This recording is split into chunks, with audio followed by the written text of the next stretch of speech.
and not just for the normal reasons of public speaking, although that's there too. But it's also because I want to say something meaningful, and I've been overwhelmed by the enormity of what is happening right now. And there's a particular set of circumstances which have also been feeding into my confusion and denial. And that is because the last time that I stood on this stage, it led to a 3-year legal battle, culminated in London's High Court, in which it felt like I was on trial for my life, because I was. My career, my reputation, my finances, even my home was on the line. All because I came here to warn you that I didn't think democracy was going to survive the technology that you're building, however incredible it is. In fact, I was the person who almost didn't survive, and pretty much everything I was warning about is now coming true. I can't sugarcoat it.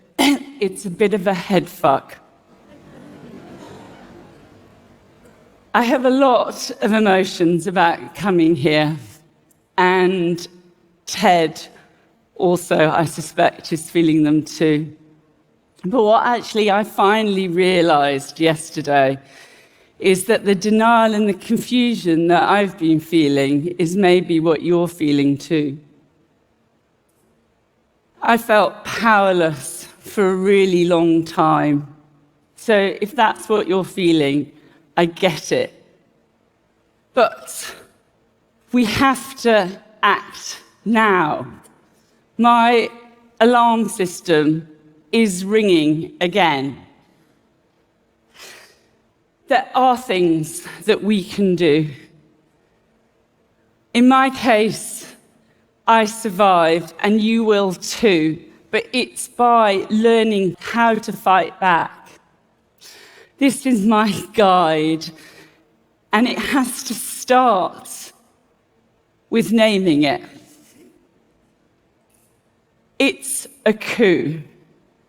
I know you probably don't want to hear that, and especially here, but we can't fight it if we can't see it, and we can't see it if we don't name it.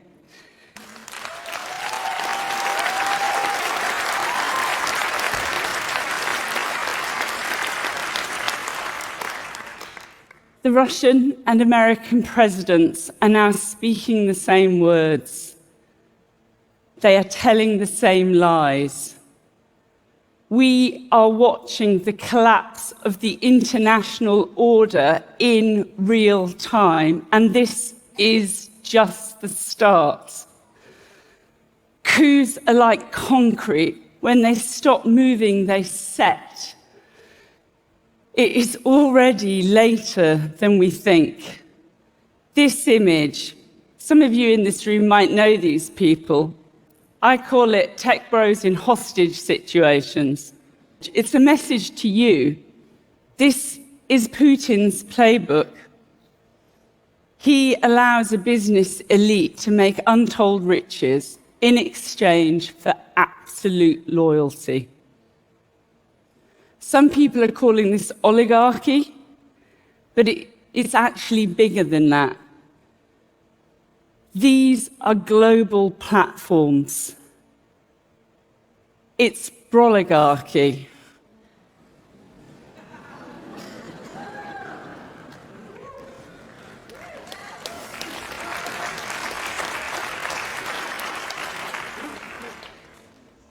There is an alignment of interests that runs through Silicon Valley to what is now a coming autocracy.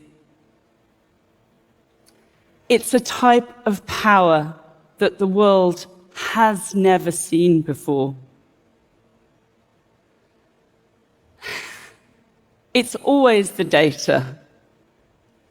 It's the crack cocaine of Silicon Valley.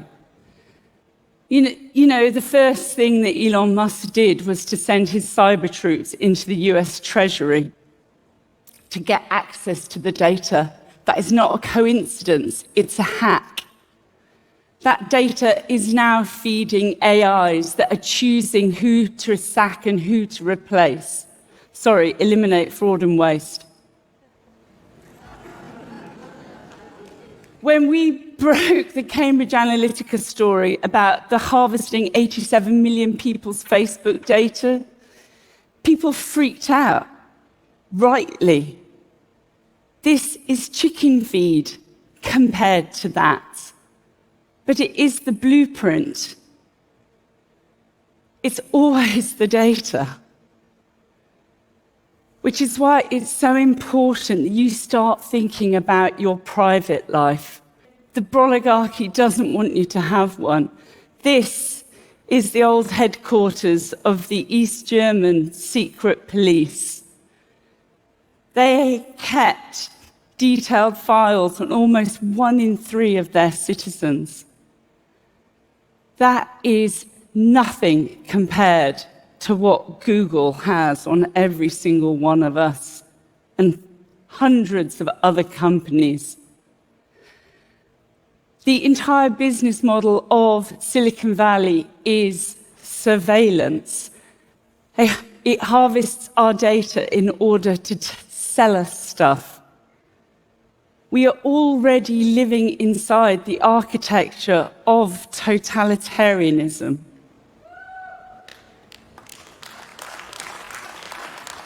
It may not have been deliberate, but we now have to start acting as if we live in East Germany and Instagram is the Stasi. Politics is downstream from culture. So I actually learned this from somebody who I think of as one of the great philosophers of our age, Steve Bannon. He actually stole it from somebody else. But it's not politicians who have the power. He knows that.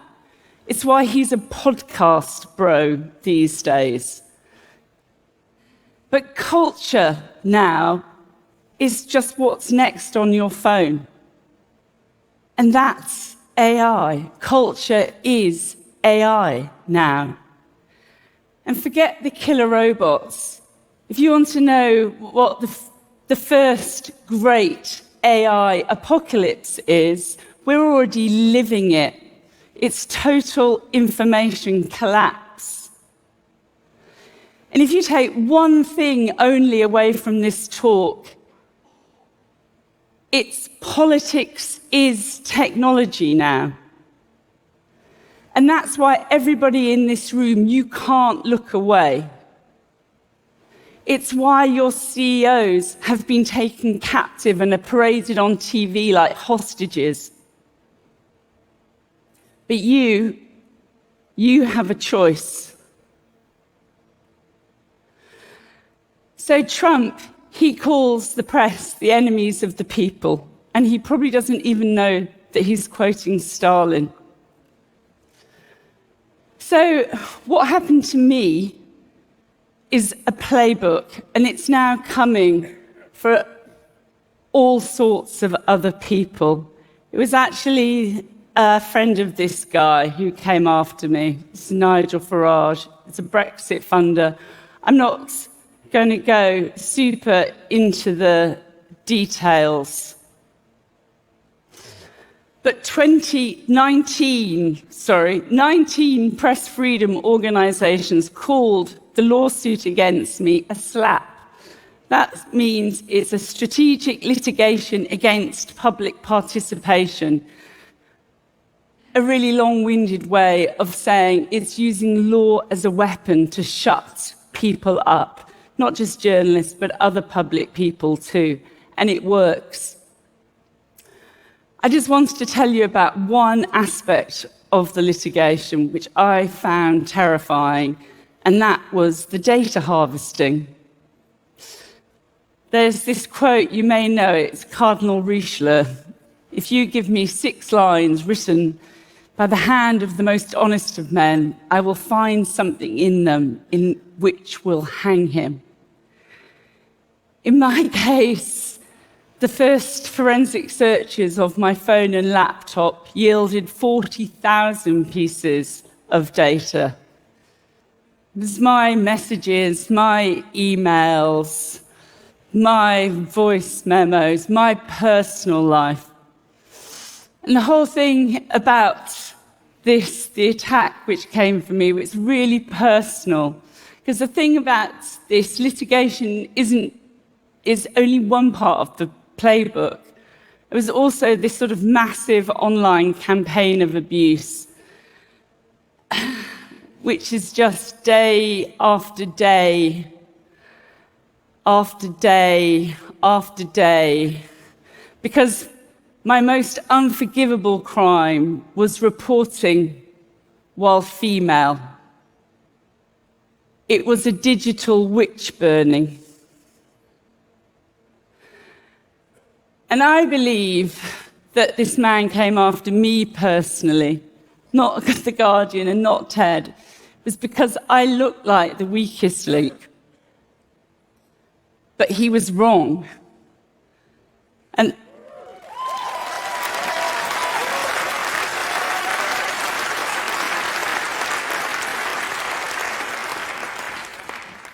30,000 people rose up to support me.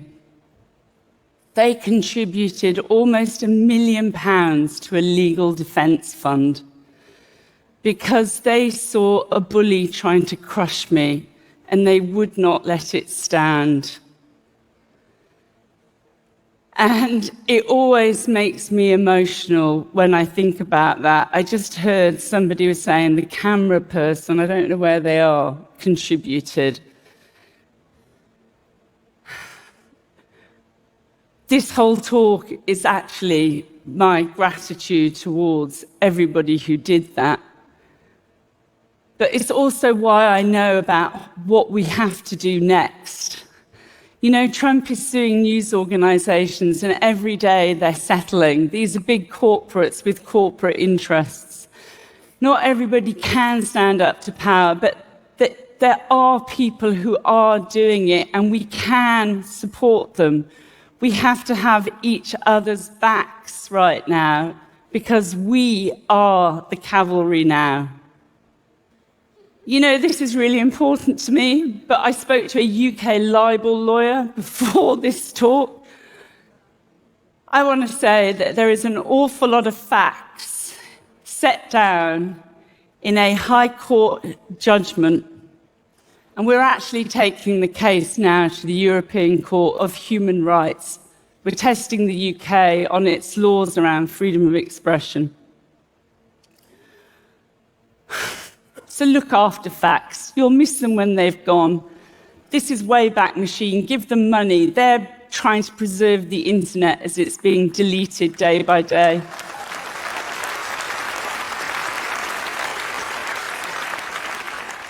History is our best chance of getting out of this. You know, you probably know this phrase, do not obey in advance. That's Tim Snyder, who's a historian of authoritarianism. We now are in techno-authoritarianism. We have to learn how to digitally disobey. That can be as simple as the drop-down box. Don't accept the cookies. Don't give your real name.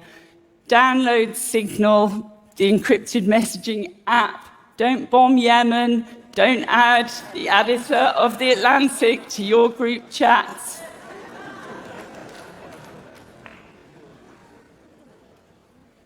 Don't experiment on children.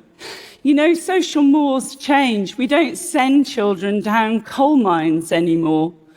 And in years to come, allowing your child to be data harvested from birth will be considered child abuse.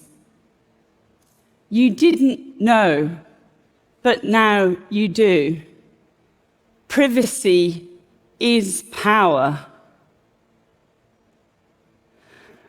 And we have more of it than we think. I had this little epiphany yesterday in which I realized actually the moments when I felt most powerless were the moments that I felt I was actually most powerful. It was because my journalism had impact. They want us to feel powerless. That's the plan. There is so much, though, that we can learn from people who've been through this before. Alexei Navalny, the leader of the Russian opposition, he always talked about a beautiful Russia of the future. He painted a vision. There is a beautiful internet of the future, free from corporate capture and data tracking. We can build it. It is going to take a movement, but we can learn from movements that there have been before us. This is my colleagues and I on strike in December because my news organisation, The Guardian, decided to sell our corner of it, The Observer, the Sunday title. And it was a battle we really didn't need at this time, and we didn't actually win. But, you know, you can't win every battle, but you definitely won't win if you don't fight.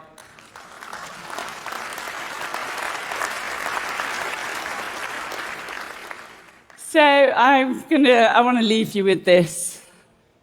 This is ChatGPT writing a TED Talk in the style of Carol Cadwallader. And it is creepily plausible.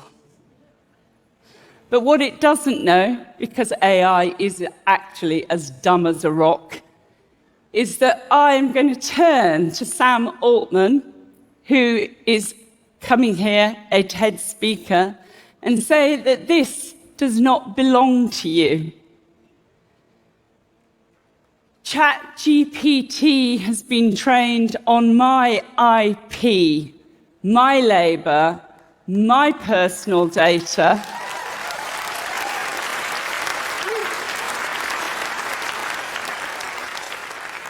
And I did not consent. You know, The Guardian has effectively got rid of more than 100 journalists. We actually leave the building next week. And shortly afterwards, it signed a syndication deal with OpenAI. Or as I think of it, it married its rapist. But I do not consent. And while we still have copyright laws in my country, UK government is trying to tear them up at the moment in order to suck up to Silicon Valley and Trump. But while we have them, use them. Because what is happening to my industry is happening to yours too. And it's more than theft. It's a violation. Data rights are human rights.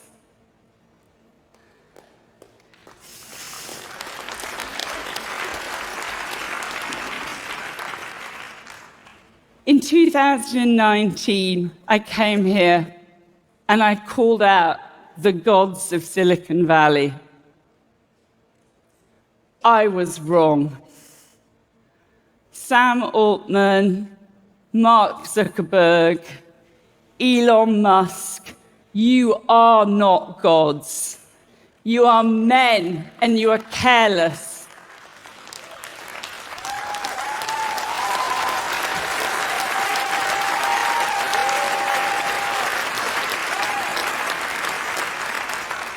You think that by allying yourself with an autocrat, you will be protected. That's not how history works. It's not even how oligarchy works.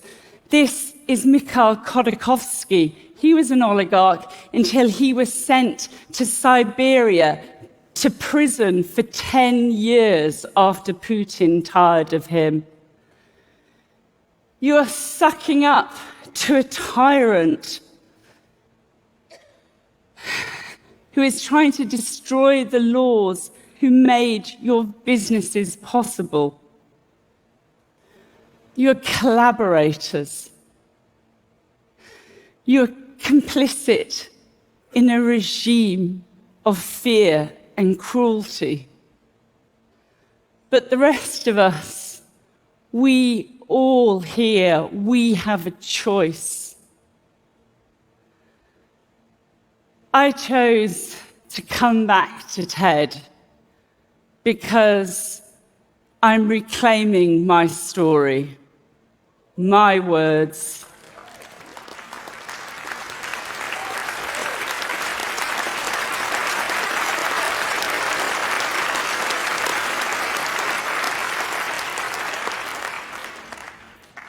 We are not powerless. The 30,000 people who supported me proved that we are not powerless.